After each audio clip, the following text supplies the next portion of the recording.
Sa mundo ng personal finance, maraming pagkakataon na magkamali tayo. Napakarami naman kasing mga tukso, lalo pa nga ngayon na lahat ng uso ay abot kamay mo na. Nandiyang tatalunin ka ng iyong emosyon, pangangailangan, at minsan pa nga pati mindset mo, nililito ka na din.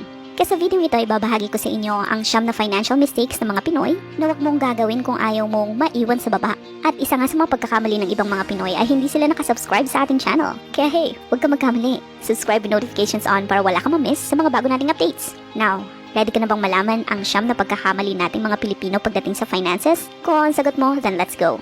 Number 1. Walang savings or emergency fund.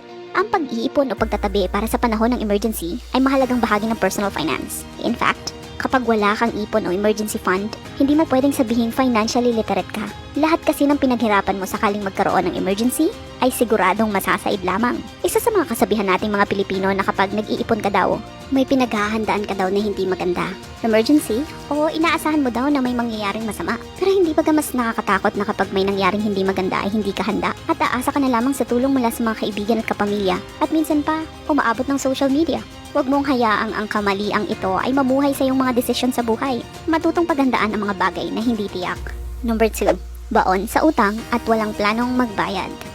Napansin mo rin ba sa mga katrabaho mo o mga kakilala na first resort lagi nila sa tuwing may pagkakagastusan ay ang pangungutang?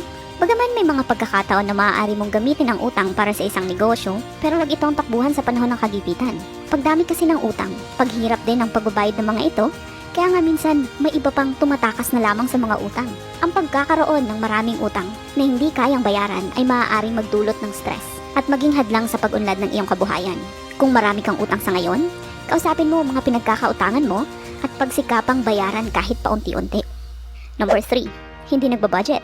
Ang kawalan ng maayos na budget ay isa sa pinakakaraniwang pagkakamali sa personal finance. Hindi kasi naituro sa school dahil maging ang ating mga guro ay salat din sa kaalamang ito. Maglaan ng oras para isulat ang isang malinaw at detalyadong budget para makita mo ang tunay na itsura ng cash flow mo, yung papasok at palabas na pera. Napansin niyo rin ba na kapag namamalengke, bagaman naglalaan tayo ng budget na ito lamang ang gagastusin mo, madalas napapasobra? Hindi kasi detalyado. May iba pang mga factors na hindi na ililista, tulad ng pamasahe, tubig, sakaling mauhaw, mga eco bags, at minsan yung biglaang pagtaas ng presyo mula sa expectation mo. Ugaliing mag-budget at siguraduhin susundin ito. Number 4. Walang life at health insurance. Mahal mo bang pamilya mo? Gugustuhin mo bang mahirapan sila kapag ikaw ay nagkasakit o namatay? Ang life at health insurance ang isa sa mga kinatatakutan nating mga Pinoy. Ewan ko ba ba't pakiramdam ko kapag may life insurance ka, nafuforce mo na ang kamatayan mo. Kaya nga ang daming Pinoy na ayaw nito dahil sa paniniwalang ito. Nung panahon ng pandemic, ang daming nawala at karamihan sa daing ng pamilya ay paano na sila? Kung sana'y napaghandaan ng mga ganitong sitwasyon, di sin sana'y kahit anong mangyari sa iyo ay maginhawa pa din ang buhay ng pamilya mo. Alam mo bang sa halagang 50 pesos kada araw ay maaari mo nang isecure ang future ng pamilya mo? Huwag mong hayaang ang financial mistake ng mga nauna sa atin ay financial mistake mo din. Matuto mula sa pagkakamali nila. Number 5. Hindi nila leverage ang utang. Kapag may utang, mahalagang maging responsable sa pagbabayad nito. Iwasan ang pagkakaroon ng utang na ginagastos lamang sa mga walang kwentang bagay. Yung mga bagay na hindi nag-generate ng income. Alam mo bang maaari kang umasenso sa pamamagitan ng utang kung ikaw lamang ay magiging matalino sa pag-handle nito? Bagaman sinabi ko kanina na isa sa mga financial mistake nating mga Pilipino ay ang pangungutang. Subalit ang pangungutang na iyon ay yung mga bagay na hindi pinaghandaan, mga utang na nauuwi sa luho at mga utang na hindi nagmumultiply ang pera. Isa sa mga videos na gusto kong mapanood ninyo ay ang video ng Melvin Vlog kung saan in-explain niya kung paano mong magagamit ang utang para maging income. Yung self-liquidating asset tulad ng apartment, groceries, bigasan, buy and sell ng lupa at marami pang iba. Number 6. Mahilig sa mga bagay na bumababa ang value. Lifestyle inflation. Palagi nating naririnig ito at marami na din ang nag-attempt na ipaliwanag ito. Pero kahit gaano pa karaming tao magpaliwanag nito sa'yo, kung ikaw sa sarili mo ay hindi aminado na kulong ka sa ganitong lifestyle, baliwala mga ito.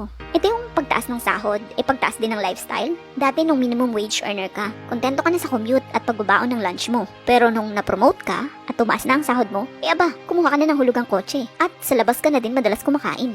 Noong maliit ang sahod mo, nakakapagtabi ka pa ng 1,000 kada buwan. Pero nung tumaas na, nakakapangutang ka pa kapag petsa de peligro na. Ang kamaliang ito ng karamihan sa ating mga Pilipino ay sana'y magsilbing aral sa marami sa atin. Huwag tayong mahilig sa mga material na bagay na bumababa ang value kalaunan tulad ng cellphones, kotse, laptop, mga bagay na luho lamang at dala lamang ng makabagong panahon. Mag-invest ka sa mga bagay na tunay na magpapalago ng buhay mo. Real estate, insurance, properties, mga investment na nag-grow over time. Number 7, ayaw mag-invest. Tulad nga ng nabanggit natin sa number 6, mag-invest ka. Isa kasi sa mga financial mistake ng marami sa atin ay ang kaisipang ang investment ay isang scam. Merong scam investment, kaya nga aaralin mo muna ang mga papasukin mong investment bago ka magbitaw ng pera, di ba? Sa kahit anong larangan, pag involve ang pera, dapat sigurado ka. Just because nagpo-post sila ng mga patunay na kumita, kikita ka din. Ang investment ay hindi one size fits all. Iba-iba din kasi ang risk appetite natin. Ito yung perang kaya mong mawala sa'yo. Iba-iba ang level natin pagdating dyan. Kaya mahalagang bago ka mag-invest is you do your own research para wala kang sisihin kundi sarili mo lamang kapag nag-fail ito. Number 8, kapag malaki ang kita, all in. Do not put all your eggs in one basket. Kahit gaano pa kalaki ang kita niyan, hindi mo dapat ilagay lahat ng pera mo. Marami kasi sa atin ang merong fear of missing out o mas kilala sa tawag na FOMO. Kaya kung saan meron malaking kitaan, all in. Masyadong risky ang ganitong attitude. Ang isang basket na puno ng itlog, kapag bumaliktad, most likely lahat ng itlog ay mababasag. So ganun din sa investment. Kapag inilagay mo ang lahat ng iyong pera sa isang investment, kapag nag-fail ito, paano na?